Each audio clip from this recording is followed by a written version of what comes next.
कैसे हैं आप सब लोग। आज की वीडियो में करेंगे हम दूरी, समय और चाल वाले क्वेश्चंस। देखिए पहला क्वेश्चन है, ट्रेन ए की गति बी ट्रेन से 25 किलोमीटर प्रति घंटा अधिक है। ट्रेन बी द्वारा 250 किलोमीटर की दूरी तय करने में जितना समय लगता है, ए को 300 किलोमीटर दूरी तय करने में उससे 4 घंटे कम लगते हैं। तो ए की गति किलोमीटर प्रति घंटा में क्या है। देखो उन्होंने कहा है जो ट्रेन ए है ना, दो ट्रेन है ए और बी, वो कह रहे हैं बी से 25 किलोमीटर प्रति घंटा ज़्यादा है किसकी गति, ए की। तो बी को मान लेंगे, बी की माना ट्रेन बी की चाल हमने मान लिया x किलोमीटर प्रति घंटा, सही है। तो ए की क्या हो जाएगी, ट्रेन ए की चाल, वो खुद कह रहे हैं कि बी से कितनी ज़्यादा है, 25 ज़्यादा है, यानी इससे क्या है, ये 25 ज़्यादा है, इससे 25 ज़्यादा क्या, इसमें 25 जोड़ देंगे। ए की हो गई x प्लस 25 किलोमीटर प्रति घंटा, सही है। अच्छा, ट्रेन बी द्वारा 250 किलोमीटर की दूरी तय करने में जितना समय लगता है, अब देखें कितना समय लगता है। तो ट्रेन बी की चाल कितनी है, चाल बराबर दूरी बटे समय वाला फॉर्मूला लगाएंगे, चाल बराबर दूरी बटे समय। चाल है बी की कितनी, x, और दूरी कह रहे हैं 250, और टाइम नहीं पता, t1 मान लें। क्रॉस मल्टीप्लाई यहाँ से करेंगे आप, तो x t1 is equal to 250 और t1 इज इक्वल टू क्या होगा, x इसके नीचे पहुँचेगा। इतना टाइम लगा उसको बी को 250 किलोमीटर की दूरी तय करने में, ठीक है। ये बात यहाँ ख़त्म होती है।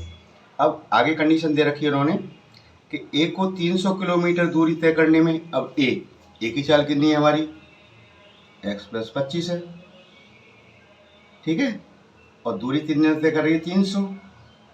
तो दूरी भाई चाल बराबर दूरी बटे समय, समय हमने मान लिया t2, तो यहाँ से t2 ऐसे ही निकाला है जैसे इसमें निकाल देंगे। t2 बराबर आ जाएगा 300 बटे x प्लस 25।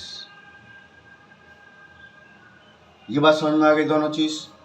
अब देखो उन्होंने जो बोला है कि दूरी तय करने में 4 घंटे कम लगते हैं, ये 4 घंटे कम है, ये वाला टाइम किस टाइम से, इससे, यानी इसमें से अगर इसे मैं माइनस करता हूँ तो कितना बचना चाहिए, 4, क्योंकि 4 ज़्यादा है, बड़ा है ना। तो बस हम इसको ऐसे ही करेंगे इसको, ठीक है।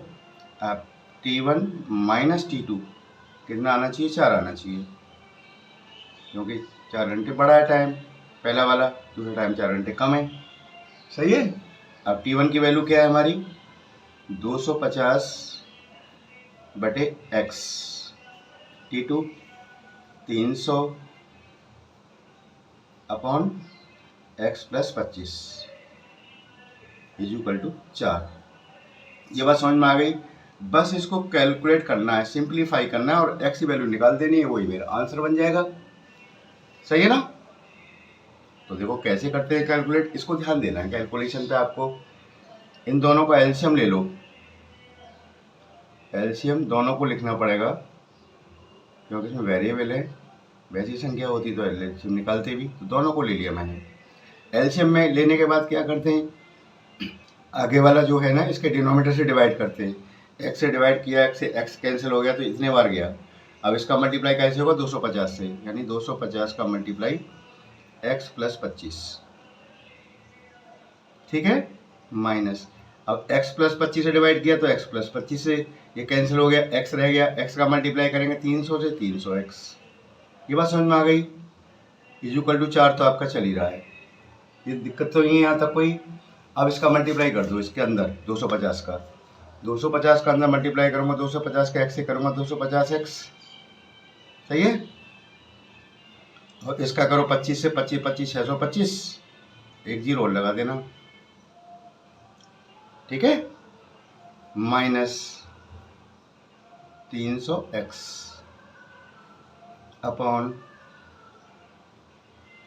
x प्लस 25, और 4 तो आपका यूँ कहते हैं ये, अभी यहाँ तक कोई दिक्कत तो नहीं होगी तुम्हें।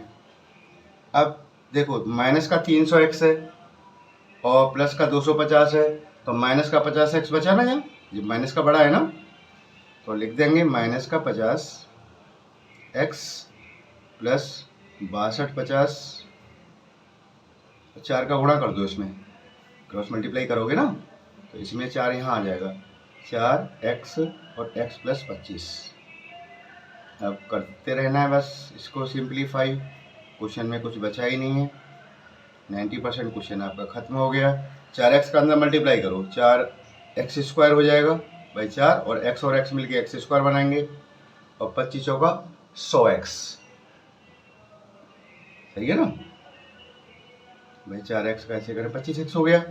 अब हम सबको इधर ही लाएं, इधर ही ला रहा हूँ मैं सबको, इन दोनों को भी उठा के इधर ही लाऊंगा, साइन चेंज हो जाएगा। इधर तो ये दोनों हैं ही हैं पहले से, इन्हें लिख लो, 4x² प्लस 100x। अब ये इधर आके क्या हो जाएगा, प्लस का हो जाएगा ना 50x, प्लस का हो गया, और ये माइनस का हो जाएगा 625 और 0 इज इक्वल टू 0। ये बात समझ में आ गई। अब देखो इसमें इक्वेशन में पूरे में पहले इसको दोनों को प्लस कर लो, 100x और 50x 150x। पूरे इक्वेशन में देखो 2 से भाग जाएगा हमारा, 2 से भाग दे दो जिससे हल्की हो जाए थोड़ा सा इक्वेशन हमारा, ठीक है ना।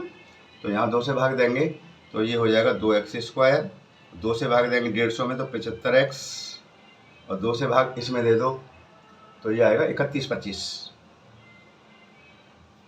Equal to 0। 2 से भाग दिया मैंने, कुछ नहीं किया है, ठीक है। अब कैसे करते हैं, आपने क्वेश्चंस किए होंगे 10th क्लास में 9th क्लास में, इसके और इसके प्राइम फैक्टर करते हैं और बीच वाले को मिलाते हैं, मिडिल टर्म को, है ना, बात समझ रहे हो ना। तो देखो 2x², इसे आप लिख सकते हैं क्या, 125x माइनस 50x।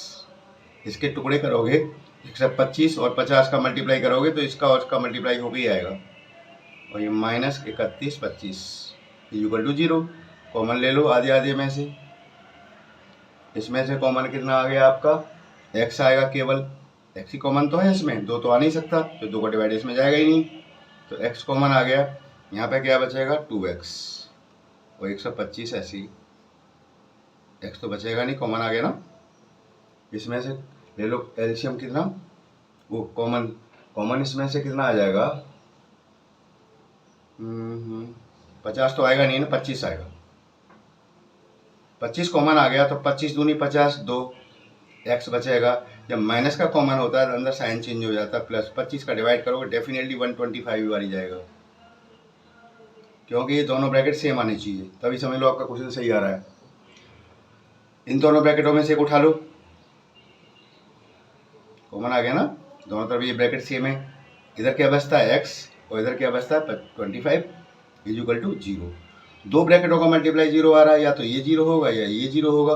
अब ये 0 है तो क्या होगा, ध्यान दो, 2x plus 125 is equal to 0 है तो 2x is equal to minus का 125, then x is equal to minus 125/2। अब देखो माइनस में तो स्पीड आ नहीं सकती, समझ रहे हो ना मेरी बात को, माइनस में स्पीड नहीं आई तो इसको तो हम लेंगे नहीं। अब इसको देखते हैं, x minus 25 is equal to 0, x is equal to 25, ये चलेगा, क्योंकि x की वैल्यू 25 हमारी पॉजिटिव आ रही है ना। किसी भी गाड़ी की स्पीड या तो 0 होगी, खड़ी होगी तो 0 होगी, माइनस में जा नहीं सकती ना, तो इसे तुम ले नहीं सकते, ये चलेगा। तो x की वैल्यू क्या आ गई 25, और हमें क्या पूछा है उन्होंने, देखो तो एक ही गति एक ही स्पीड पूछी है, तो एक ही स्पीड निकाल देता हूं मैं अभी। अब तो आसान है, मेरी x की वैल्यू आ गई, एक ही स्पीड कितनी है मेरी, x प्लस 25 है ना, तो बस लिख देंगे यहाँ पे एक ही गति या चाल, x प्लस 25, x की वैल्यू निकली है कितनी 25, 25 प्लस 25 कितना हो गया 50 किलोमीटर प्रति घंटा। ये आपका आंसर हो गया, सही है ना, आसान था थोड़ा सा। कोई इसमें जो आगे जो फैक्टराइजेशन जैसे करते हैं ना, आपने किए होंगे, उस वो इसमें अप्लाई किया गया है, बाकी क्वेश्चन बहुत आसान था। अगला क्वेश्चन देखते हैं सेकंड। अगला क्वेश्चन कह रहा है एक धावक 3 मिनट 40 सेकंड में 7 मीटर त्रिज्या वाले वृत्ताकार मार्ग के 8 चक्कर लगाता है तो उसकी चाल किलोमीटर प्रति घंटा कितनी होगी। देखिए वृत्ताकार मार्ग, ये वृत्ताकार मार्ग है कोई, इसकी त्रिज्या दे रखी है, ये सेंटर है इसका, वो रेडियस कहते हैं त्रिज्या, ये है 7 मीटर, सही है। इसके 8 चक्कर लगाता है और कितने समय में लगाता है, 3 मिनट 40 सेकंड में चक्कर लगा रहा है, ये कितने 8। अब हमें ये पता चल जाए कि 8 चक्कर में कितना दूर गया, तो दूरी आ गई मेरी, ठीक है ना। और समय मेरे पास दे रखा है, उन्होंने समय दे रखा है 3 मिनट और प्लस 40 सेकंड। दूरी आ जाए और समय मेरे पास है तो मैं इसकी स्पीड निकाल दूंगा, किलोमीटर प्रति घंटा में कन्वर्ट कर दूंगा बाद में, ठीक है ना। तो मुझे पहले पता चलना चाहिए कि 8 चक्कर जब लगाए इसके तो कितना दूरी चली उसने। तो 1 चक्कर में चली दूरी, कभी भी याद रखना किसी वृत्ताकार मार्ग के जब कोई व्यक्ति चक्कर लगाता है 1 चक्कर पूरा करने में उसे जो दूरी चलनी पड़ती है वो क्या होती है, वृत्त की परिधि के बराबर, सर्कमफ्रेंस, सही है ना। 1 चक्कर में चली दूरी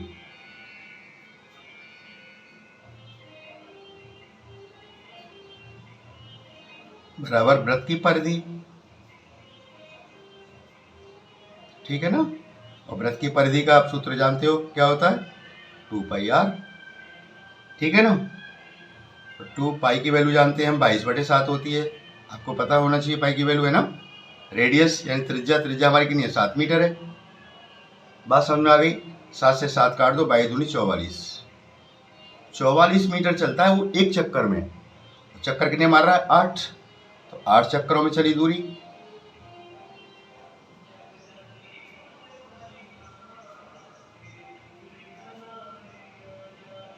तो 8 से मल्टीप्लाई कर देंगे इसका, भाई 1 चक्कर में 44 मीटर है तो 8 चक्कर में 8 चौक 32, 3 8 चौक 32 और 3 35, 352 मीटर चला वो।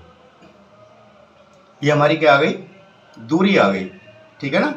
अब देखो समय देख लेते हैं। ये हमारा मीटर में दूरी, तो समय हमारा काय में, पहले सेकंड में ले लेते हैं ना। समय दे रखा 3 मिनट और 40 सेकंड है ना। सेकंड तो ऐसे रहने देना, 3 मिनट के 1 मिनट में होता है 60 सेकंड, तो 3 मिनट में 3 गुणा 60 प्लस 40 सेकंड तो है ही है, तो ये हो जाएगा 180 प्लस 40, ये कितना हो जाता है आपका 220 सेकंड बन गए। मैं सेकंड बना लिया है। अब हम इसकी स्पीड निकाल सकते हैं, चाल बराबर दूरी बटे समय।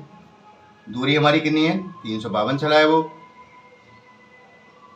और समय आपका 220। ये बात समझ में आ गई। अब इसे कैंसिल करोगे, ये आएगा 8/5 मीटर प्रति सेकंड, लेकिन स्पीड उन्होंने मांगी किलोमीटर प्रति घंटा में, ठीक है ना। तो मैंने आपको बताया था जब मीटर पर सेकंड से किलोमीटर प्रति घंटा में बदलते हैं तो किसका मल्टीप्लाई करते हैं, 18/5 का मल्टीप्लाई कर देते हैं। ध्यान रखना इस चीज को। और किलोमीटर पर आवर से मीटर पर सेकंड में बनाते हैं तो 5/18 गुणा करते हैं। देखो मीटर पर सेकंड से किलोमीटर पर आवर में बनाते हैं तो मल्टीप्लाई करते हैं किसका, 18/5 का। और किलोमीटर पर आवर से मीटर पर सेकंड में बनाते हैं तो करते हैं 5/18, उल्टा कर देते हैं इसका। बात समझ रहे हो ना। तो बस इसको कर दो थोड़ा सा, 18 8 144, 25 किलोमीटर प्रति घंटा। ये आपका आंसर हो गया। या तो इसको डिवाइड करके डेसिमल में ले लेना या मिक्स फ्रैक्शन में ले लेना। बात समझ गए ना। अब देखते हैं आगे वाला क्वेश्चन थर्ड में देखिएगा। एक साइकिल के पहिए का व्यास 7 सेंटीमीटर है, इतना छोटा पहिया, अजीब क्वेश्चन दे रखा है। एक सवार को 36.3 किलोमीटर प्रति घंटा की चाल से एक स्थान तक पहुंचने में 75 मिनट लगते हैं, तो यात्रा के दौरान पहिया कितने चक्कर लगाएगा। पहिया बहुत छोटा दिखा दिया इन्होंने, या तो कुछ मिस्टेक है इनसे, लेकिन हम जैसा दिया है हम उसी हिसाब से करेंगे। आपको बस तरीका सीखना है, और तरीका सीख गए तो फिर क्वेश्चन कैसा भी हो आप कर लेंगे उससे आराम से, कोई दिक्कत नहीं आएगी। तो देखिएगा जो पहिया है साइकिल का, इन्होंने व्यास दे रखा है। व्यास यानी ये होता है पूरा रेडियस का 2 गुना, यानी व्यास आपका दे रखा है 7 सेंटीमीटर, तो त्रिज्या क्या हो जाएगी? त्रिज्या व्यास की आधी होती है, आपको पता होना चाहिए, 7/2 सेंटीमीटर। ये आपका क्या हो गया? त्रिज्या आ गई आपकी। सही है। अब वो कह रहे हैं इतने किलोमीटर की चाल से, चाल तो उसकी इधर रखी है, एक स्थान तक पहुंचने में 75 मिनट लगते हैं, तो यात्रा के दौरान पहिया कितने चक्कर लगाएगा? तो पहिए द्वारा एक चक्कर में चली दूरी निकाल लूँ मैं, एक चक्कर में वो कितना चल रहा है, ठीक है ना। पहिए द्वारा एक चक्कर में चली दूरी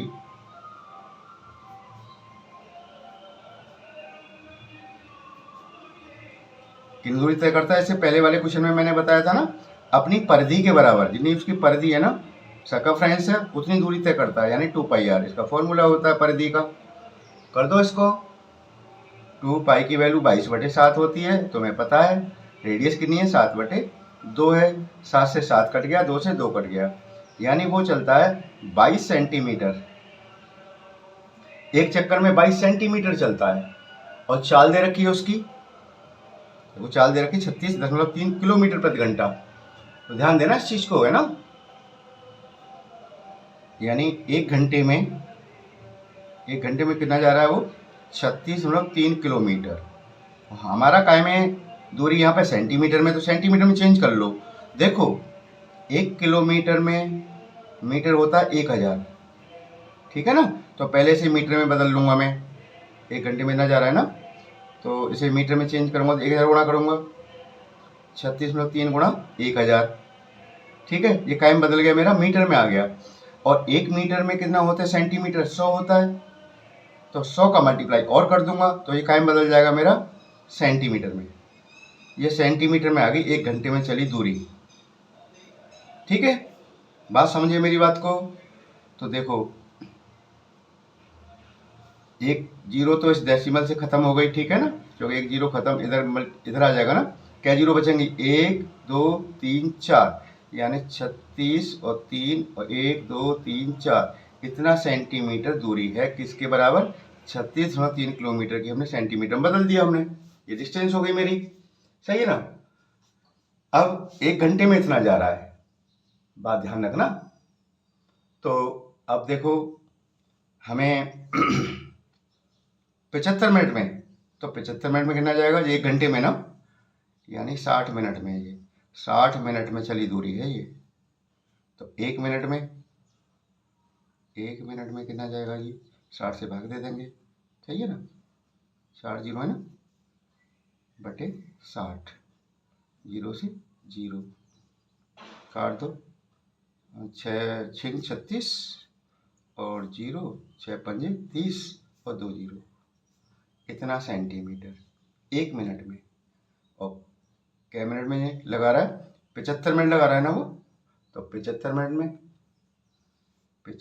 में कितना चलेगा? 75 से गुणा कर देंगे, इतना सेंटीमीटर गया है जी वो। अब कितने चक्कर लगाएगा आप ध्यान दीजिएगा, ठीक है ना। तो कितने चक्कर लगाए? एक चक्कर में कितना दूरी तय करता है? इतनी।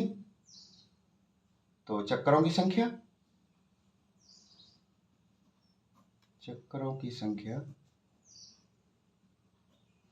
इस दूरी को तय करने में हमारा पहिया कितने चक्कर लगाएगा, जो कि एक चक्कर में चलता है 22 सेंटीमीटर। इसे 22 से मैं डिवाइड मार दूंगा तो मेरी चक्करों की संख्या आ जाती है, ठीक है ना। कर देते,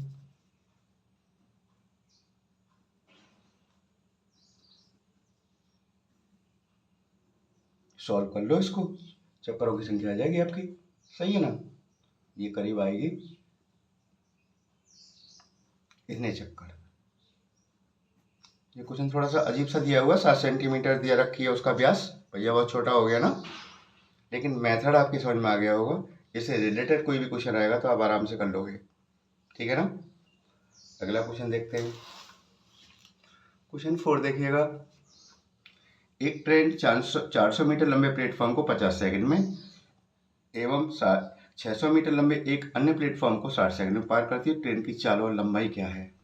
माना ट्रेन की चाल x किलोमीटर प्रति घंटा और लंबाई हमने मान लिया y मीटर। बात समझ में आ गई यहाँ तक? y मीटर मान लिया हमने। अब देखिएगा मीटर पर सेकंड में ले लो इसको भी, जो हमारा मीटर में चाल भी हमारी काय में आ जाएगी, मीटर पर सेकंड में ले लेना, बाद में कन्वर्ट कर लेंगे, जो भी होगा देखा जाएगा। तो देखो कोई भी ट्रेन किसी प्लेटफॉर्म को पार करती है, ये ट्रेन है और ये प्लेटफॉर्म है। जब ये पार करेगी ना तो खुद की लंबाई और खुद प्लेटफॉर्म की लंबाई दोनों को प्लस कर दूंगा, इतनी दूरी तय करती है, ठीक है ना। जब तक आखिरी डिब्बा निकल नहीं जाता ट्रेन का तभी तो दूरी हुई। तो चली गई दूरी। प्रथम शर्त, पहली कंडीशन क्या देखिए, प्रथम शर्तानुसार, ऐसे लिख लिया करो जिसे सही लगेगा। प्रथम शर्त क्या है, उन्होंने प्लेटफॉर्म की लंबाई कितनी है, 400 मीटर है ना, तो दूरी कितनी हो जाएगी हमारी, 400 मीटर का तो प्लेटफॉर्म है और प्लस ट्रेन की खुद की लंबाई y, ये दूरी हो गई। समय दे रखा 50 सेकंड, ठीक है। तो चाल बराबर दूरी बटे समय लगाएं, चाल बराबर दूरी बटे समय। तो चाल हमारी क्या है, x मानी है मैंने, दूरी क्या है आपकी 400 प्लस वाई, 400 प्लस वाई, और टाइम कितना है आपका 50, क्रॉस मल्टीप्लाई करो, 50x 400 प्लस वाई, वाई को उधर ले आओ, 400, इक्वेशन फर्स्ट बन गई हमारी। बात समझे? अब देखते हैं आगे सेकंड कंडीशन में क्या कह रहा है। देखो द्वितीय शर्तानुसार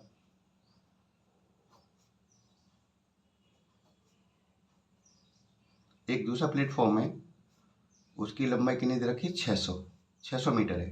तो दूरी कितनी चलेगी ट्रेन, 600, तो प्लेटफॉर्म की लंबाई और खुद प्लस की लंबाई, खुद की लंबाई कितनी है y है, इतना मीटर दूरी तय करेगी वो ट्रेन। चाल तो आपको पता ही है, चाल तो हमने x मानी है, लेकिन समय कितना बता रहा है, इस वाले प्लेटफॉर्म को पार करने में लग रहा है उसको 60 सेकंड। सही है जी। तो चाल तो यानी x बराबर दूरी 600 प्लस वाई बटे टाइम यानी 60, क्रॉस मल्टीप्लाई करो, 60x बराबर 600 प्लस वाई, वाई को इधर ले आओ, माइनस का हो जाएगा, इक्वेशन नंबर सेकंड। और दोनों इक्वेशन को सॉल्व करके हमें x और y की वैल्यू निकाल देना है, वही वो पूछ रहे हैं, चाल और लंबाई जो मैंने मानी है x और y, ठीक है। तो आप कैसे करेंगे, यहाँ पे देखो दोनों समीकरणों को हल करने पर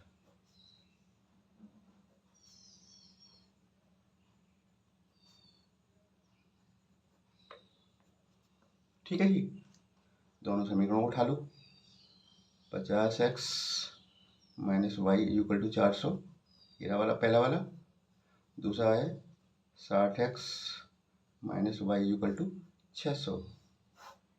देखो ये दोनों सेम है तो घटाने पे साइन चेंज हो जाएंगे, ये माइनस का, ये प्लस का, ये माइनस का, प्लस माइनस कैंसिल, माइनस के 60 प्लस के 50 तो माइनस के 10x, और यहाँ माइनस के क्या बचेंगे 200। सही है।